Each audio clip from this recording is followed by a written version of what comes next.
The LGBT community is just, what's happened to them is just so sad, and to be thinking about where their policies are currently with this administration is a disgrace to that community, I will tell you right now.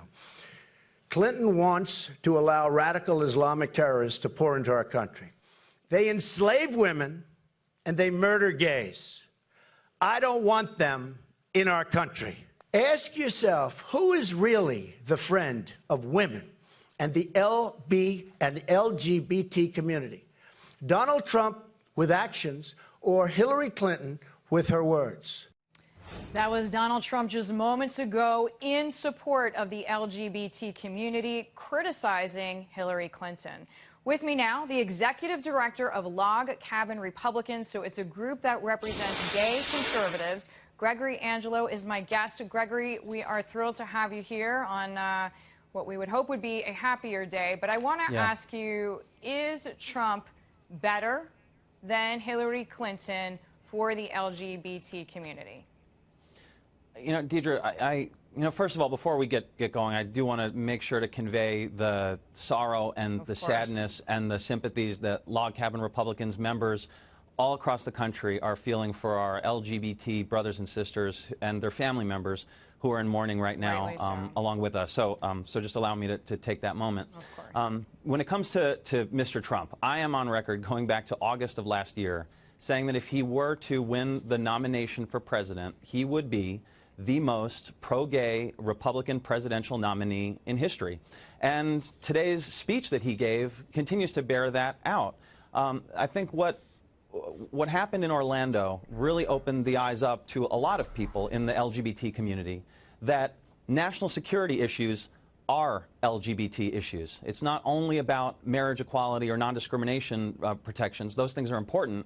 But national security, our very lives and livelihood, is something that is literally under attack right now, Deidre, in this country by radical Islamic terrorism. And in calling out radical Islamic terrorism and also explicitly mentioning the LGBT community and the threat radical Islamic terrorism poses to the LGBT community, Donald Trump committed a historic first. I mean, we've never had a Republican presidential nominee in history that has explicitly referenced the LGBT community. It's very encouraging to me.